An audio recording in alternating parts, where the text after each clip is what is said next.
Hello friends, কেমন আছো তোমরা সবাই? আমি তো ভালোই আছি। এটা ছিল কালী পুজোর পরদিন, তারপর দিনের ভিডিও, মানে শনিবারের ভিডিও, ভাইফোঁটার আগের দিনের। তো দেখো, সকাল থেকে কিছুই শেয়ার করতে আমার একদমই ভালো লাগছিল না। আর দেখো, এই যে বাস্কেটের ফাঁকা দিয়ে গোপুসোনাকে দেখাচ্ছিলাম, তো গোপুসোনাকে নিয়েই চললাম আমার বাড়িতে। তো যাই হোক, সকাল থেকে কিছুই আমার শেয়ার করতে একটু মন চাইছিল না। ভেবেছিলাম বেরোবো 11টায়, বেরোলাম 1:30টায়। তো কি আর করব বলো, সেই যেই ভিড়ের ভয় পাচ্ছিলাম, ভিড়টা আমাকে সহ্য করতেই হলো। তো শ্বশুরবাড়ি বলে কথা, এইটুকু তো আমাকে করতেই হবে, মানে যেটা আমি বলবো সেটা কি করা সম্ভব? তো দেখো, এই বাড়িতে চলে এসেছি। রাস্তায় আর কি শেয়ার করবো, গোপুসোনাকে নিয়েছিলাম, তারপরে আবার ট্রেনেও ভিড়, ব্যাগ ছিল। আর আসার পথে দেখো, বিরিয়ানি কিনে নিয়ে এসেছিলাম, কারণ আমরা পৌঁছাতে পৌঁছাতে প্রায় সন্ধে হয়ে গেছিলো, আর দুপুরবেলা কিছুই খেয়ে আসিনি। তো আসার পরে দেখো, আমার জেঠার মেয়ে আছে মাম্পি, ওর ছেলে, এই যে দেখো, ওকে নিয়ে এসেছিলাম। ও এতটাই শান্ত, আর দেখো নিজে নিজেই হাসে, আড্ডা মারে, ইয়ার্কি করে, খেলা করে। যাই হোক, কিছু একটা হাতে দিলেই হয়। ফোনটার সামনে বার করে দিয়েছিলাম, তো ওইটাই করছিল। আর তারপরে দেখো, আমাদের ওখানকার ফ্রি মেলা, এটা আমাদের পাড়ার নয়, মানে হালকা একটু 2-1 পা দূরের। তো যাই হোক, আর আমাদের আমাদের বাড়ির পাশে যেটা ছিল সেটা তো তোমাদের সাথে আগেই শেয়ার করে নিয়েছি। নানা ধরনের স্টল, এই ব্যাপারটা শুধু আমাদের এখানেই প্রচলিত, আর কোথাও এমন শোনাও যায়নি, আমি দেখিও নি যে ফ্রিতে এত কিছু খাওয়ায়। হ্যাঁ, কোথাও হয়তো খিচুড়ি, পোলাও এই সমস্ত কিছু খাওয়ায়, কিন্তু এই স্টল বসিয়ে এইভাবে ফ্রিতে কিছুই খাওয়ায় না অন্য জায়গায়। তো এটাই আমাদের এখানকার ইউনিক ব্যাপার। আর দেখো, সবাই মিলেই চলে এসেছিলাম। মা, আমার মাসিও এসেছিলো, মাসি মেশো, মা, বাবা, আর ওই যে ওই দাদার বউ, বৌদি, চুমকি, সবাই মিলে এসেছিলাম। দেখো, ওই যে মায়ের মূর্তি, মায়ের প্রতিমা, তো যে মাকে উদ্দেশ্য করে এত কিছু। তো এই যে চুমকি আর আমি জানি কি বলছিলাম ভিডিওটা অন করে, তারপরে প্রথমে বলছিলাম যে আমি তো ভিডিও করতেই ভুলে গেছি, এখানে এসেছিলাম অনেকটা পরেই ভিডিও করেছি। তো যাই হোক, একবারে কিছুটা সময় দেখিয়ে নিয়েছি। সব জায়গাতেই লাইন দিয়ে খেতে হচ্ছিল, কারণ ফ্রি, বুঝতেই পারছো, ফ্রি যেহেতু লাইন দিয়েই খেতে হবে। তারপর দেখো, শুধু খেয়েই আসিনি, এতগুলো জিলিপিও নিয়ে এসেছি, আর সাথে পাঁপড় ভাজা। তো যাই হোক, সেটাও তোমাদের সাথে শেয়ার করলাম।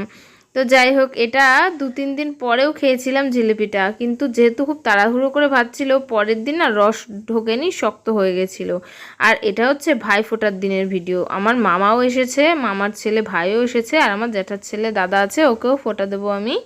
তো দেখো, ফোটার জন্য লুচি, ঘুগনি রেডি হয়ে গেছে। আর এই যে মিষ্টি, আমিও মিষ্টি নিয়ে এসেছিলাম, সেসব আর কিছুই শেয়ার করিনি।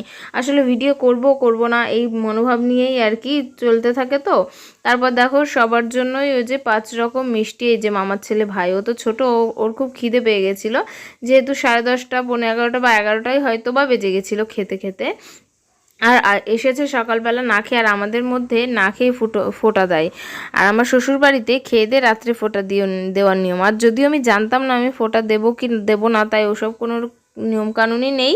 আমি আমার মতো করেই ফোঁটা দিয়েছি। এটা নিয়মকানুনের মধ্যে না রাখাই ভালো, ফোঁটা তো ফোঁটাই হয়। আর ওই যে জ্যাঠার ছেলে দাদা, ওকে আমি ফোঁটা দিয়ে নিচ্ছিলাম, আর মামাও পাশে বসে গেছে। তো সামনে দেখো, 5 রকম মিষ্টি, লুচি, ঘুগনি সব সাজিয়েই দেওয়া আছে। এটাই হচ্ছে ভাইফোঁটার দিনের বিশেষত্ব। আগে যখন ছোট ছিলাম, মামার বাড়িতে এই ব্যাপারগুলো হতো। আমরা যেতাম, সব মাসিরা যেত, মামা থাকতো, অন্য মাসির ছেলেরা থাকতো, আমরা মাসির ছেলেদের ফোঁটা দিতাম, মাসিরা মামাকে ফোঁটা দিত, এরকম চলটাই দেখে এসেছি। তো ওই যে দেখো, ফোঁটা দিতে যেতে বলছে, সবাই বলছে বলছিস না। তারপরে মানে ওই বৌদি, ওই দাদার বউ বৌদি বলছিল যে ফোঁটা দেওয়ার সময় ওটা তোমরা বলো না। তা আমি বললাম যে হ্যাঁ বলছি মনে মনে, কিন্তু পুরোটা একবার আর বলিনি, 2-3 বার মিলিয়ে একবারে বলে দিয়েছি। আর এই যে দেখো, ওই দাদাকে ফোঁটা দেওয়া হয়ে গেছে। এবার চলে যাচ্ছি ছোটোটার কাছে, যেহেতু ওর খুব খিদে পেয়ে গেছে। তো আমাকেই ওই জন্য বললো, মাসিরা পরে দেবে মামাকে, আমি আগে দিয়ে কমপ্লিট করলাম, তারপরে ওরা দেবে। তো যাই হোক, ছোটোবেলা থেকে দেখে এসেছি মামার বাড়িতে, যেটা আমাদের বাড়িতে এই যে জ্যাঠার ছেলে টেলেদের ফোঁটা দেওয়ার সেরকম একটা চল ছিল না। আমি আগে একবার দিয়েছিলাম, আর এই বিয়ের আগে একবার দিয়েছিলাম, আর এই যে। তো যাই হোক, তো ফোঁটা যে দেবো সেরকম কোনো উদ্দেশ্য নিয়ে আসিনি। হঠাৎ করে মামার ছেলে আসবে শুনতে পেয়ে, মানে জানতে পেরে, তাই ওকে যখন দিলাম, বাড়িতে আর একজন যখন আছে ওকেও ফোঁটা দিয়ে নিই। তো সেই উপলক্ষেই দুজনকেই ফোঁটা দেওয়া হয়েছে। আর ও চুল নিয়ে এত ফ্যাশন, ওইটুকু বয়সে সব মানে বাচ্চাগুলো এখনকার এতটাই অ্যাডভান্স, কি আর বলবো। দেখো ওই জন্য মাথায় চুলটা ধরে নিলাম, বললাম ধরে নে, না হলে চন্দনের ফোঁটা তো চুলে লেগে যাবে, সাদা হয়ে যাবে কিন্তু চুল। তো সেই কারণেই আর কি। তো ওকেও ফোঁটা দেওয়া কমপ্লিট হয়ে গেছে। এইবার হচ্ছে একটু মিষ্টিগুলো যে যার যার হাতে আবার তুলে দিতে হয়, শুধু সামনে রেখে দিলেই হবে না। তো যাই হোক সব তুলে দিলাম, ওর হাতেও একটু তুলে দিলাম।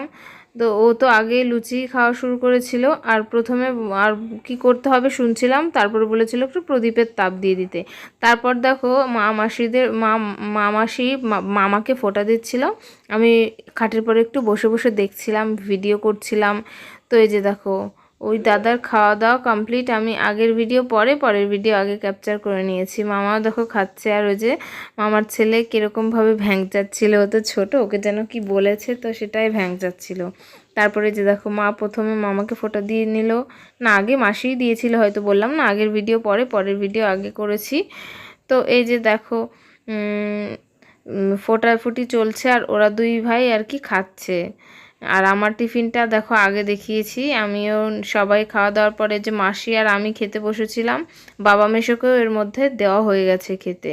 আর যে লুচি বাকি আছে মা এখনও খায়নি, মা খাবে এটা আমার আর কি। দেখো তারপরে ওরা ওই যে ও প্রথমে আগে মিষ্টি খেয়ে নিল, আর ও খেলো লুচি। তো দেখো সবাই একটু লজ্জা লজ্জা পাচ্ছিল। তারপরে দুপুরে রান্নার জন্য সব মা আর মাসি রেডি করে দিয়েছিল, আমি বসে গেছিলাম গ্যাসে। মেন কোর্সে রান্নার জন্য হবে চিকেন বিরিয়ানি। তো বিরিয়ানির জন্য চিকেনটা দেখো, জানি না ফোনের মধ্যে আমার কালচে দেখাচ্ছে কেন, কিন্তু এতটাও কালো হয়েছিল না, যেহেতু আমি এই বাড়িতে তেল মশলা বেশি খাই। তো ওই বাড়িতে গেলে একটু হালকা পাতলা খাওয়ার চেষ্টা করি।